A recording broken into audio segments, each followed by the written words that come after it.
Okay, so what is the role of estrogen as it relates to these inflammatory injuries that women tend to get over the age of 40 that you see in your practice? So I love that you've asked me about the role of estrogen in the musculoskeletal system. I've just published a paper. It's just in the proof stage. It'll be out. I'll send it to you. Naming the nomenclature, the musculoskeletal syndrome of menopause. Because here's what happens: women in midlife, as you know, every month of our lives after puberty, women's hormones go up and down every 14 days, and thus we have a period. Men, Yeah. they go through puberty and their testosterone stays pretty level. So when we have used up a huge percentage of our eggs, usually by the age of 40, we only have 1% left. The amount of estrogen we produce every cycle starts to decline. And that's the onset of perimenopause. But even before we have the symptoms of hot flashes, night sweats, brain fog, start losing muscle and bone that we become aware of, our hormones, both estrogen and testosterone, are declining.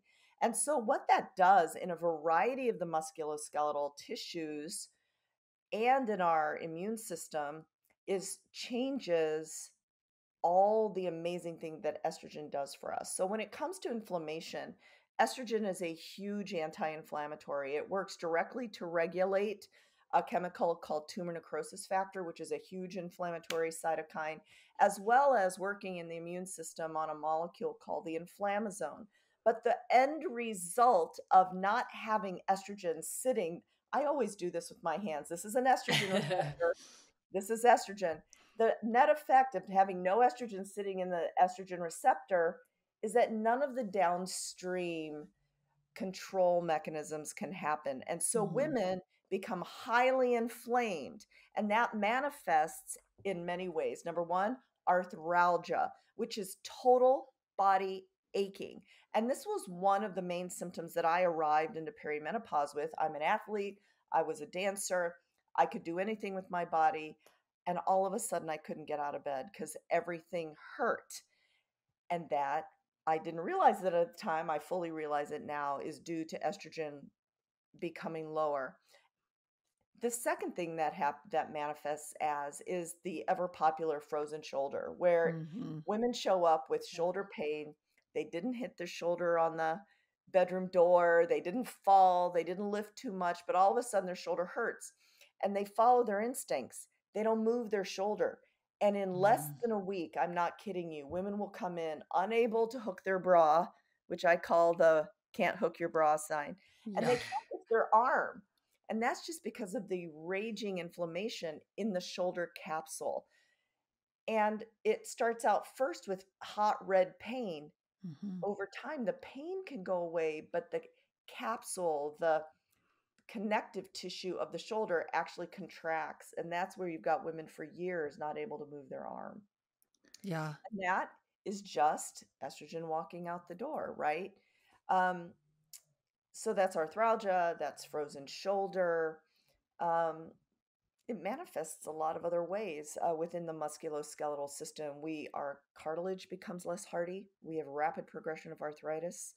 We lose muscle mass at an alarming rate. We can lose 10%, 10 to 15% in our perimenopausal period. We lose 3% of our bone density a year, even before we realize what's happening. Um, and we redistribute our fat, all those things that we become aware of because we suddenly have belly fat and we may never have had it before. But that starts happening, I'm sorry, millennial women, about 43, 44, 45, way before 47, which is when I felt like I was hit by a truck. Mhm. Definitely before 51 or 52, which is the average age of menopause. Mhm. So there's so much we can do a decade earlier to get in front of this. Okay, so this is like what you call like the midlife muscle crisis, like in this age range of 35 to 45, and I didn't start lifting until I was 41. I read After that somewhere. Yeah, I saw you. yeah. You were a runner. Yeah, I was a triathlete, I did Ironman, and, then I had this massive knee. I had a Mhm. complete root tear of the Oh, meniscus. no good.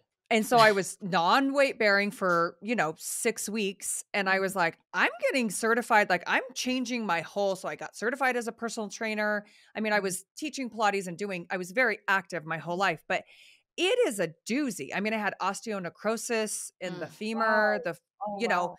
Uh-huh. for those that don't know, osteonecrosis, because some people don't know what's happening. Do you see that a lot in your patients? Osteonecrosis or osteoporosis? Well, let's Lost talk about bone and muscle. necrosis, which Yeah. not a lot of people will have, but No, not like a lot of people have it, but that's a disaster. So osteonecrosis means, well, obviously you got bone Oh, death. I love it. bone death. You have a loss of blood supply in your bone, and bone is a highly vascular structure, but without blood, on the outside of bone is like a tree trunk, thick rind bark. On the inside, it's like lace. It's Mm. called Yeah. trabeculae. And when you don't have a blood supply, that collapses. And you can actually, the rounded surface on the end of your femur, for instance, can collapse and become flat, and it's irreversible. So Oh that's my why when God. we, for whatever reason, people get the osteonecrosis, it can be for no reason at all. It can be because of chemotherapy or steroids or over drinking. Sometimes nothing. You're like, I did nothing. And still your bone has lost its blood supply. That's why we're so careful to protect weight bearing Mhm. so that we don't allow your bone to collapse before it heals. So it's irreversible. Well, we have techniques now where we try to we call it retro drilling. So if this is the patch of osteonecrosis, we're not going to come through your joint and Mhm. scar up your cartilage. We're going to come from behind. We're going to drill little pathways that we put bone graft in and ask your body to revascularize. Sometimes that works, sometimes that doesn't work. If Yeah. it works, give it time, we'll heal. If it doesn't work, then there's a high chance that your bone will collapse and we'll have to resort to some kind of cartilage restoration technique. Yeah. I mean, Yeah. that was selfishly for me because I had been hitting bone on bone because I was undiagnosed for 6 months, and so I just kept running, Oh, and it's like because I was like, yeah. "I feel like I'm crazy." They're like, "We think it's a bone bruise," and I was like, "Well, okay, so I guess I'm just, living life in pain." But anyhow, I mean, that's one thing, but as a orthopedic Mhm, surgeon, mhm. for these women that are coming over, what is the age range where you see most of the common injuries? And I assume that's rotator cuff is one of those. The common injuries of midlife or for women? Let's say midlife Yeah, to like from 35 on. yeah. Yeah. So for masters age athletes, which, masters is defined for anybody outside the Olympic pathway, because we have Yeah. 40-year-olds in the Olympics right now, but that they're a different athlete than even high level recreational athletes and so most injuries in even high level recreational athletes come for two reasons: trauma. We Mhm. fall off of Mm. something, we jump down off of something, we twist hard, or overuse. Too much, too Mm. soon, too often, not enough recovery, progressing too quickly, and we just overcome the um, the strength of the tissue, whether it's the tendon, ligament, bone, right? Mhm. Right. The thing about the musculoskeletal system is even though the bones are dynamic and they're replacing themselves all the time, ligaments, you get one set, meniscus, you get one set, cartilage, you get one set. And Yeah. so if we have big traumatic injuries, no matter what age we are, I've Mhm. had 20-year-old football players with end stage arthritis because they've just had a big traumatic injury. So Wow. for midlife people, it's either trauma or usually overuse. Less Yeah. so things like I was playing pickup soccer, I was running, I felt a pop, my ACL popped. That is due to weakness and Yeah. muscle imbalance. So that would be number 3. Mhm. Okay. Yeah, and that's like, I mean, I think that goes along with what we try to preach. Yes, women are getting the message to lift heavy, but there is a progression that you Right. have to do, and we have to make sure those small guys are just as healthy as the strong guys, Yeah. because this is what I see all the time. Somebody will come in and be like, "Well, I can't do this because I hurt myself. And I'm like, well, let's talk about it. And everyone wants to just like get right into the fun stuff, the really heavy lifting. And you do that at a cost. Well, I think it's like anything, right? People, when they talk to me about longevity, they want to go right to the wacko biohacking stuff that I'm happy to discuss with them. Meanwhile, their general health is not optimized. Yeah. We don't even Such a know what good point. their regular labs are, let alone their biomarker weird labs. So it's the same way with fitness, I think, in that it seems fast and sexy and all their heroes are doing it. Or Yeah. they look at you guys and they're like, look at these specimens. They don't realize the reps you put in to get there, right? Everybody just Yeah. wants to jump off. So if I was just writing about this today for my book, uh if you are a adult onset exerciser, meaning you've Mhm. never really done it, Yeah. Mhm. nobody ever really taught you, you just never did it, or you are a once upon a timer, meaning we're still talking about high school and we're 40 years old. Okay, Yeah. give that up. Yeah. That was a long time ago where you're a new person, you get a new experience. Um, Whatever the situation is, sometimes you just have to start with figuring out where your knee is and where your hip is and Yeah. how you connect them. And when you move your body, if you want to do a squat, it's a multi joint activity. And if your ankles aren't limber enough, Yeah. your form for your squat's not going to be good enough and you're going to hurt yourself. So, learning Yeah. how your body moves, learning to move your body, learning to trust your body. I mean, putting a bar on your back and doing a back squat is scary. Yeah. Mhm. If you don't Yeah. even know how your body moves or where your butt's going to end up. Yeah. So, building a foundation, which I know is really important to you, I think is critical for Mhm. progressing to a place where you can slam the weights around. I mean, I feel like a badass when I'm getting plates up, Totally. but that It's didn't so true. I know, I feel like such a badass, but that didn't happen overnight, Yeah. and every Mm-mm. time I take a break, I mean, I'm just coming off an unfortunate break because I traveled so much. I knew you were just traveling. It totally screws up my whole routine. I Yep. mean, Yeah. I am back to weights that I little smaller weights that I haven't lifted for a while because I can't Yeah. get what I need in a hotel. Yeah. So anyway, but even now, I know what I'm doing. I know what it's supposed to feel like. It's a little scary to put that big Mhm. rack back on my back. So imagine having not done it ever. Yeah. So Yeah. please take some lessons. I mean, Yeah. yeah, It's please. it's it's an investing. Start with the So, fundamentals. Yeah. do you let's talk about the relationship of the bone and the muscle. I'm really glad you brought this up because I'm chuckling I'm a muscle scientist. I had a muscle stem cell lab for a long time and was screaming from the mountaintops. It's all about your muscle, people. I am so glad people are finally listening to that, right? Yeah. But what people need to realize also, as an orthopedic surgeon, a bone doctor, is that without your bones, your muscle is just a heap of quivering tissue. It does nothing on its own. It's Yeah. metabolically active, but without the connection to bone, it's a pile of hamburger. I mean, not to degrade muscle, but come on, people. What unless it's connected to bone, nothing moves. So Mhm. the fact of the matter is bone is structural Mhm. for allowing muscle to do its magic. It is our storehouse of minerals, but it is a master communicator through the hormones that bone makes. Bone is thought of as, to use a funny, analogy, the strong silent type, standing in the corner, not saying much, just, looking good.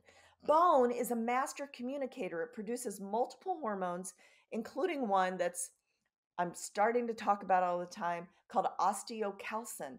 Osteocalcin is like a global communicator. And why wouldn't bones be part of the communication process? We have bones from our head, we have Mhm. bones in our pinky toe. We're connected our entire body by a system of bones. Osteocalcin, for instance, goes to our muscle and helps our muscle and our pancreas regulate insulin sensitivity. Amazing, right? Mm. Osteocalcium from the bone. It goes to the brain and helps our brain produce neurotransmitters. For men, it goes to your testicles and helps your Leydig cells make testosterone. Oh my God, it gives a whole new meaning to the why men love bones. And then there are other, Seriously. seriously, I could make a joke, but I won't. But you know, there are just so many things bone does that nobody realizes. But the connection between bone and muscle is intimate.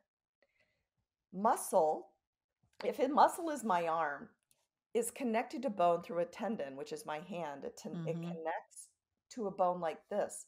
But we think Mm. the muscle is hanging on to bone. No, bone has sent out stem cells and fibers to hold the tendon to it.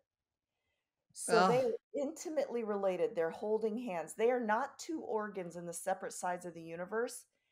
They are in the same cul-de-sac, sending out their little messengers to talk all the time. They're a coordinated ecosystem. And so it's kind of amazing. And it's why we talk about things like osteo, I always have to mix up these words, um, sarcopenia plus osteoporosis is thought to be one disease, actually. One Mhm. continuum. We lose muscle, it can't talk to bone. We lose bone, bone can't help form muscle. It's osteosarcopenia. There it came out of the depths of my brain. One disease. Uh, it's an amazing connection that I'm going to keep talking about every time I have an opportunity now, because it's not just one thing. Yeah. The importance of muscle and bone are also critical in real life. So, you guys are in the prime of life. I'm in the prime of life, but as an orthopedic surgeon, I have to take call. And when I'm called to the hospital to meet a patient, typically because of the kind of hospital that I have to take call in, the person I find before me is a woman in her 70s or 80s, and she has fallen and broken her hip. Mhm. Not only because her bones were so weak, but because her muscle mass was so little that she tripped over her rug or her dog or her suitcase, or sometimes didn't trip at all, just fell down at the counter in her kitchen. So there she lays with her broken bone because she didn't have enough muscle mass. She doesn't probably have a lot of protein stores to help heal her. Mhm. She's laying in bed incontinent because she had the gynecourinary syndrome of menopause from low estrogen. Her heart is so damaged from having low estrogen and her lifestyle that she may be too sick for the medicine doctor to clear for my 45-minute bone surgery. And many times she has the onset of dementia or sometimes frank Alzheimer's. That, my friends, is the future of women if we allow ourselves to become frail because we do not care for our muscles and our bones. And the millennial women, like you guys, are getting the message. My generation of women are screaming now to catch up, Mhm. but it's the baby booming women who thought that only pink weights would do, Yeah. pink Yeah. mamby weights would do, and were never given the opportunity to lift heavy, build their bone, or to make an estrogen decision. So I feel like spreading the word like you're doing and me getting this passionate about it is not just because we love fitness, Yeah. but because we're trying to save the lives of a generation of women. I have the chills. I do too. Full body chills.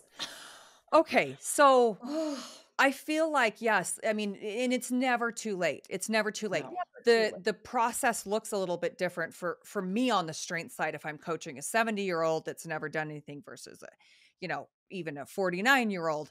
But let's shift the conversation to also talk about how important nutrition is Mm, when we're talking about bone and muscle for someone that is in a low energy availability or red S state. mhm. And for those, if you can describe that, because a lot of women still don't know what that is, but Yeah, such a danger for these aggressive dieters or women that I meet women that have been on a diet their whole life. They can't Mhm. remember when they weren't on a diet and they tell me what they're eating. And I'm like, I this know. isn't you're sure you're fit now at 40, but what has that done to your bones and your muscle Mm. mass?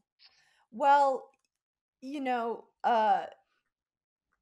who you're seeing now, women in their 50s and 60s, grew up at a time when the model of beautiful humanness uh, were supermodels from the 70s and 80s, and they were truly beautiful looking people, but they were this big. Yep. And they were this big because they were bone and fat. And listen, I was once invited. Listen, I don't hate supermodels. Please, ladies listening to me, I love you and I'm so glad you're with me on Instagram. But you know what I'm talking about. Yeah. You were told to diet, to drink coffee, smoke cigarettes, and stay this big because if not, you weren't going to get work, right? Yeah. So I was invited, I don't even know why, that's another series of stories, by Mercedes to go to Fashion Week 20 years ago. And I went and I was so out of water. I don't know a thing about that's not true. I do know fashion, but I really don't know a thing about fashion. And I'm standing around looking at just intimidated by all these people, not only because they were supermodels, but because they literally were like this and that was the standard of the time. Yeah. Mhm. Well, what that does when you're young is prevent you from laying down bone and muscle, which we max out on unless we invest with rigor at Yeah. about 30. Nature maxes us out. And then we can build more at every age, but we have to really work at it, right? Mhm. So I am getting to the answer of your question. So for women in my generation, that's why we ended up where we are with needing to build better bone, needing to build more muscle. But listen, here's something people don't think about. We are 52 years into Title IX. Title IX is the law that equalized sports participation for men and women. And I Mm. am thankful for that law, such that at the college level, there must be equal participants for women and men. And it's a beautiful law. But here's what I see many times young female athletes today I see it. I still have 28-year-olds who have broken hips. They are in a constant state of relative energy deficiency, meaning they're working out like crazy. They're burning 7 to 10,000 calories a day and they're nowhere eating that. My soccer team, I won't name the school, used to survive on gummy worms and Gatorade. I mean, are we kidding ourselves? If we are outpouring the energy we need to compete in an elite level, we need to refuel Yeah. morning to night and taken enough protein and I'm not a sports nutritionist, but for the women I serve, I insist on 1 gram of protein per ideal pound Mhm. and actually build muscle mass, and it has to be high quality protein so that we can stimulate this mTOR system, which is the chemical pathway for building muscle. So needs to be high in leucine and the essential amino acids, right? Yeah.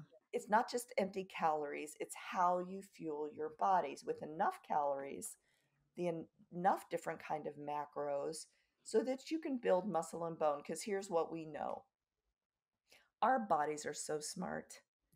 If it sees that we do not have enough energy to fuel our brain or to keep our heart healthy or to fuel the organs that are going to actually keep us alive, it will sacrifice what it views as accessory, and that is our bone and our muscle. Because bone and muscle rank below brain and heart in the Yeah. body's Right. hierarchy. And our body will sacrifice those unless there's enough to go around. Does that make sense? Oh, Yes, it yes. makes total sense. In addition to nutrition, what are the supplements that you believe really make a difference as far as bone health and Huh. muscle? You know what? I think there are a lot. There are gazillions of them, and I Yeah. can't keep track of them all. And I find people get really confused if I suggest too many things at once in my practice. So when I talk about this, it's always 1 gram of protein per ideal pound, no simple sugar. You have to read labels. We do not eat added sugar. You got to read every label. Even healthy yogurt has 9 grams Mhm. of added sugar. Yep. I am not against carbs, but I insist on complex carbs and fiber. So you got to really know what you're putting in and read labels about, make bran muffins with wheat germ instead of, whatever. But from a supplement standpoint, we need to have our vitamin D tested. Everybody's low on vitamin D. If you don't Yeah. have the capacity to have it tested, just start taking it. Most of us will be safe to start taking it anyway. 2 to 3 thousand international units. Get your vitamin D tested. You don't want it to be over the moon, but most of us live under normal. Vitamin Yeah. D should be taken with potassium to help its absorption. I like everyone to take 500 milligrams of magnesium, either Yes. L-threonate, yep, L-threonate or glycinate, not citrate unless you want to have diarrhea. There's lots of different kinds of, I mean, if Yeah. that's your purpose, fine, do that. But L-threonate and glycinate. Um, and then you know what? Everybody talks about it, but it's true. One of the most well-studied supplements is creatine. I started becoming aware of it in 1992 when we started using it in wrestlers to help them build muscle, cut weight. It's evolved since then. For most people, I tell them to take 5 grams a day, and that's enough. Um, and so, let's see, those things. And then I'm closing my eyes to look at my cabinet right now to see what I've got out there. I personally uh, take a NMN supplement so that my body will make that into NAD plus. NAD is a coenzyme of more than 400 reactions that our mitochondria need to make energy. And with aging, it drops from an intracellular level of about 60 to the first time I measured mine, it was 18. And how does that manifest? Well, for me, every day about 3 o'clock in the afternoon, I would be done, like Yeah. falling asleep on my desk, Yeah. searching out the next energy source. But now that I supplement NMN for my body to make NAD, which is what you have to do, you can't just take NAD, you have to make it. I'm like this until about 8:30 when I start my bedtime routine, and I notice a huge difference. So that, and then the other thing that I do as part of my longevity practice is uh, I take something called Fisetin, which is derived from strawberries, but its role in the body, Fisetin and quercetin, is to help eliminate senescent cells. Senescent cells are those cells in your body that have stopped doing their good work and should turn on to program cell death, because in our bodies, you either have stem cells that can do anything, you have mature cells that do their job. They're Mhm. then supposed to turn off and program themselves to die, but some of them get so damaged at the DNA level that they're just sitting there sputtering and churning out bad cytokines. So I want to get rid of those. And so Mhm. Fisetin is what I take. So it's not many, it's 5. You could take a dozen, Yeah. but those are the basics. Because I find once I like to layer on lifestyle for my people. So Yeah. once we get these things optimized, then we can do more. But to Mhm. hand people a packet of 12 supplements, it's just too much. It's It overwhelming. is. It gets Mhm, too much. mhm. This is switching gears a little bit, but what's your stance on hormone replacement therapy? My stance on hormone replacement therapy is that every woman gets to make her own decision because she is a sentient being with agency. But here's what I insist on. When a woman is going to make this decision, I insist that she surround herself with science, that she stops listening to the lady next door or her grandma Minnie Mhm. or the bad data that has been largely refuted. The WHI, sorry guys, You're All fine. good. the WHI, which was the study published in 1992, which uniformly took hormones away from women, has been largely refuted. In fact, the Yeah. book that changed my life is called Estrogen Matters. And when I ask women to make their hormone decision, I ask them to read that book. I'm not asking them to believe me, although many of them do. I want them to know that hormone replacement, in my opinion, will save us from the ravages of chronic disease that I see in women in the hospital, including hip fracture, UTIs that lead to urosepsis, heart disease, and dementia. And Mm. so, if you choose not to, or you can't because you truly have genetics that will cause you breast and ovarian cancer, fine, but it's still your decision. Mm-hmm. Here's the other thing I want people to know. Whether you decide to take hormones, estrogen, progesterone, testosterone, whether you decide to do that or whether you decide not to, they're not a magic bullet. Yeah. I could Yeah. take all the estrogen I wanted all day, but unless I got under a bar and put some plates on it, Yep. I am not going to have muscles the way I want to. Mm-hmm. People think that one thing is enough. It never is. No. No. So I just wanted to make that clear that all hope is not lost if you decide not to or cannot. It's an entire roadmap of things. Yes. And I love that you, as a longevity doc, talking about all of this instead of just, I mean, I was obviously 41 when I had this knee surgery, but my surgeon who was amazing, but like there was no conversation about anything outside of, oh, this is your problem that you're presented with, that you're coming in with.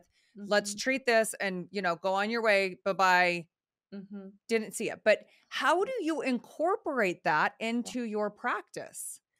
Well, I do, and it's evolved over time. So I am a whole person doctor.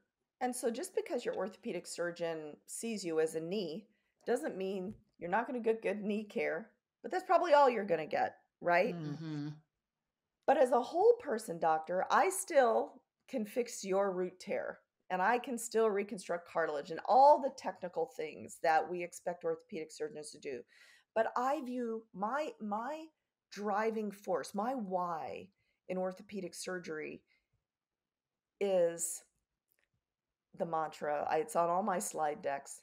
By saving mobility, by saving your knees so that you can yes. lift, by saving your shoulder, by sending people back to work, by saving their mobility, I am saving them from the ravages of chronic disease. It is never going to be enough for me to know where to put the screws in an ACL, ever.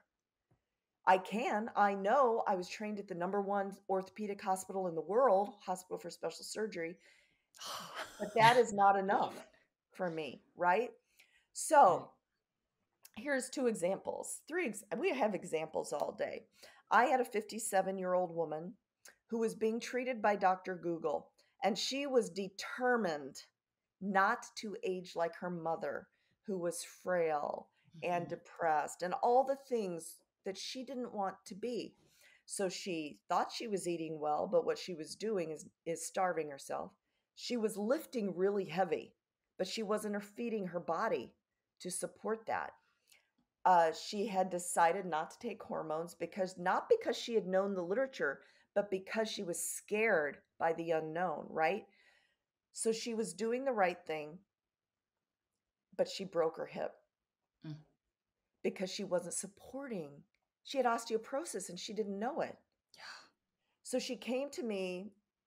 I met her in the ER. We fixed her hip. I fixed her hip. I put metal in it. And I could have left it at that because that was my job as an orthopedic surgeon. Yeah. Right. But I immediately started asking about nutrition. Do we have enough protein in our body to heal? I started asking about how she was lifting because I knew we needed to correct that. When she got out, I got her a DEXA scan. I set her up with an endocrinologist. We found her a menopause specialist to make her hormone decisions. Not only did I put her in physical therapy, but when she was done with physical therapy, which basically she could walk again, I Mm-hmm. hooked her up with our elite trainers in the Lake Nona Performance Club where I am. And the last video I have of her is doing box step ups, holding a free weight like a goblet step up, because we're going to train you back to be healthy, vital, active, joyful. That is whole person care, not just the metal in your bone, but getting you back better than you were. Or I had a 19-year-old the other day, if we're talking about young athletes. Um, he was playing soccer and he felt the ominous pop and he had torn his ACL. Mm. But his family was in transition. He tore it at home. They had just moved to Orlando. They didn't have any doctors. They didn't know anybody. They were moving to a house. So I didn't see him for 3 weeks after his injury. When he Whoa. got to me, his thigh had gone from like this to like this. He Oh, couldn't move his knee. They didn't know anybody in town, and he had lost his team. Remember, for athletes, Mm, your team is your social network. yeah. yeah. So he comes to me, and my entire conversation could legitimately have been, you tore your ACL, we got to get your knee moving. I'll see you in a month or 3 weeks when you can move it, and we'll put some metal in you. But that was not my entire conversation. My entire conversation was to talking him off the ledge that at 19 years old, his sporting life was not over, and to Yeah. calm his anxiety. It was to hook him up with great sports therapists who would get his motion back and build his quad. It was to set his mom up with a social network of here's where you go in this town, here's where this is, because she knew nobody, right? And so that is, and we talked about nutrition. What are you eating? Are you a typical starving teenager? Or are we getting enough protein and getting the whole family involved in this recovery? That is whole person care. And Mm, so when your orthopod was just focused on your root tear, they wanted to fix your root tear so that you would have a knee that functioned in the future.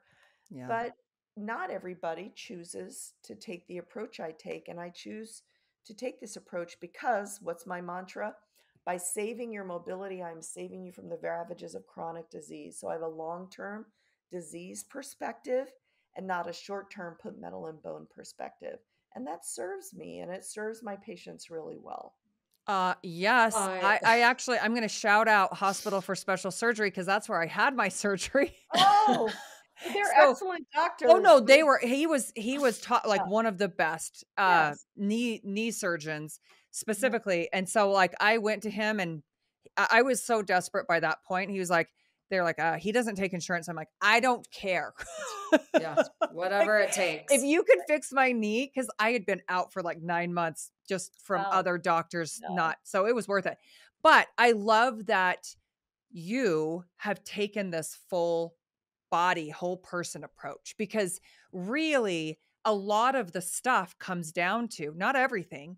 I mean, I'm never going to fix a knee or anything, but diet, like nutrition Yeah. and good exercise programming and Yeah. mobility, they all go hand in hand to Yeah. help be preventative for a lot of these things. Things are going to come down the pipeline that for some of us that we couldn't have prevented, but a lot of it definitely I think we can try. I know. I wish more doctors had your mindset of the whole person care. It would really change so many more lives. It would. And in doctor's defense, I have to tell you, who the people we should be screaming at is your insurance companies. So true. Because for this hour-long conversation that I had with this family, which is what they needed, insurance companies will pay me half of what a massage therapist makes. A quarter It's a if you're in New joke. It's a York. joke. Yeah. And so it becomes, doctors are teachers. We would Yeah. not have Hmm. gone into this did we not have a heart for people. Yeah. But when you see yourself getting rushed through clinics, sometimes it's because, gosh, how do I take care of people and keep the lights on? And Yeah. unfortunately, Hmm. so we should all be screaming at the insurance companies that we deserve better care, frankly. A It's so true. million percent. Yeah. Okay, so your book, which holy cow, I mean, how recent is this? It's My new recent. book, the Your new new one book, that I'm talking about, Unbreakable. Unbreakable. Actually, this is the first podcast I've talked about it because I just announced the deal. So, Unbreakable, the deal to write it, although I've been writing it for a few months now, has just been announced. And what it is it takes the conversation, it takes what I do. I mean, I have a part of my business called Precision Longevity, where we build precision longevity plans that optimize health, take people through peak performance. Because I'm a elite sports doctor, it's what I've done my whole life. I apply what we apply to pro people to mere mortals like me Mhm. and executives. And then if we get there, we'll take you to precision longevity and all the interesting things down the road, right? So this book is meant to to surround people with the tools they need, the modern tools they need to be and live unbreakable physically, mentally, from a Mm. resilience standpoint.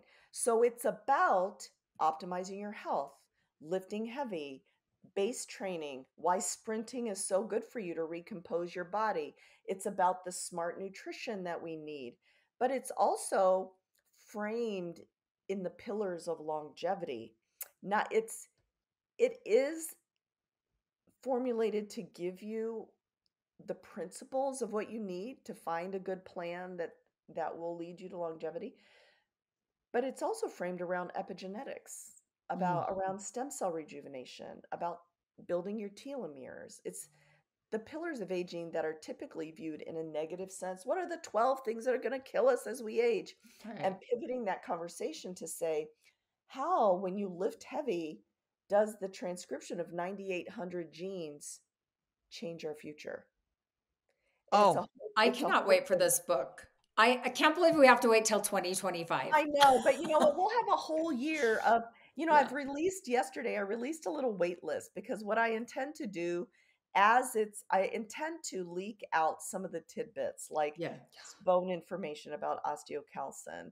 And so we'll get stuff along the way, but you're right. It won't be fully out until 25, but it is the extension of the conversation that's happening now, Mhm. especially as it pertains to midlife women who have been Mhm. ignored from a programming standpoint, who have been ignored from a research funding standpoint. Have you heard these data?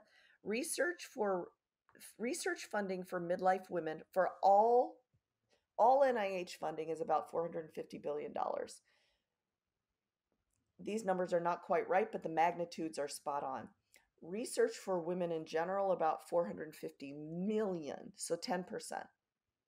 Research I'm for s- midlife and menopause, 15 million. That's it.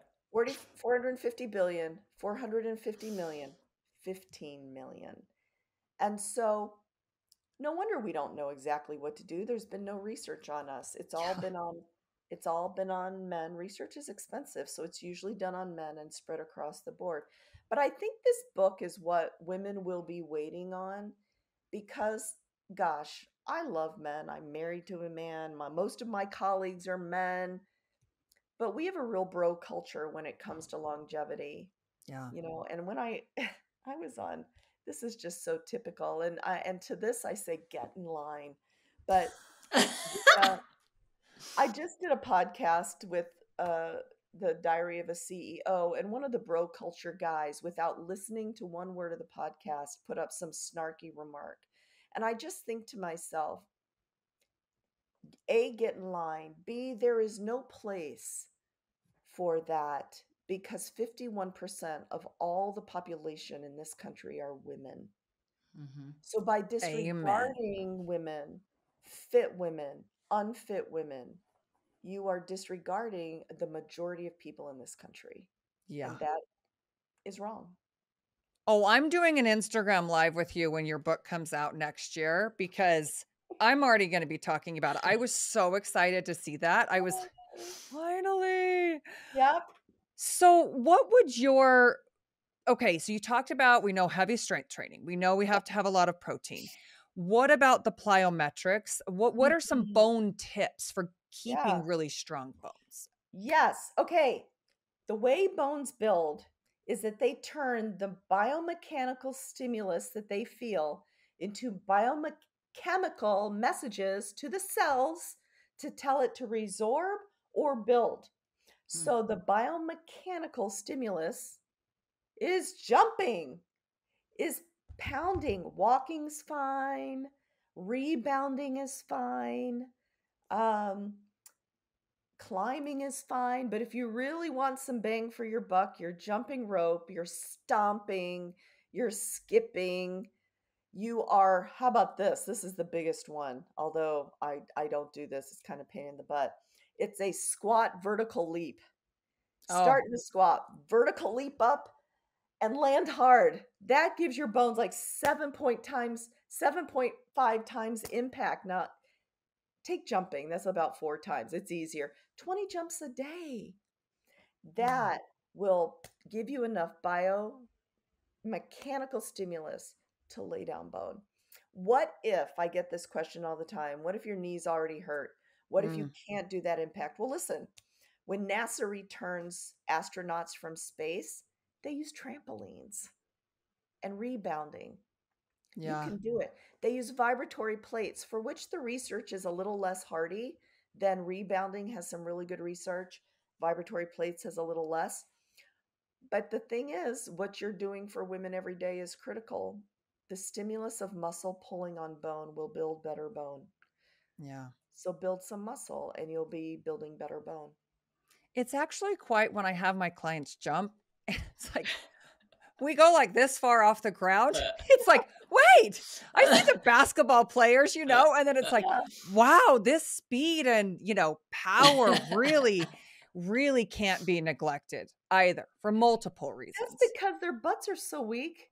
They have no I mean, let's just be honest. It takes butt and leg power to get off the ground. Yeah. Yeah. I'm So jumping 20 times a day yeah, now. jumping 20 times a day. Get a jump rope. When I have my retreats, I give women jump ropes. And they're like, I haven't done this since I was a child. And that's the point. If it's Yeah. easy enough for a kid to do, Yeah. it's easy enough for you to do. I know. I I text Haley. actually I'm like, we got to start jump roping. You I probably jump rope all the time. Like, no, I need to jump because rope. but I had to film it for one of my exercise library, and my husband was like, "When's the last time you skipped?" Or I'd It like was a little skip down and awkward. then jump rope. I was like, "I know, I'm rusty." Yeah, well, it takes neuromuscular coordination too. Isn't that funny? We Yeah. just take it Yeah, for granted. we Yeah. do. Oh, It's so so. funny. So, if you had some advice, we have a couple of questions that Oh, we'll end with that people were okay. really excited about me talking to you. Um, but if you had some like a few takeaways for someone listening that's like, okay, I get it. I know I need to do this. What would be your advice for any like three pieces of advice, maybe for anyone who So, wants to start? yeah. So if you are truly starting from zero, you've gotten the message, you've decided you're worth it, and you just don't know where to start, the easiest thing to do for 7 days in a row, just to prove to yourself that you can be consistent, is after dinner, push back from the dinner table, leave the dishes on the table, and go for a walk. You have been walking since you've been 1 year old. There is no skill involved. You know how to do it. But the mere fact that you are walking after a meal, you will Mm, start pushing your glucose into your muscles and it will start working on your insulin resistance. mm-hmm.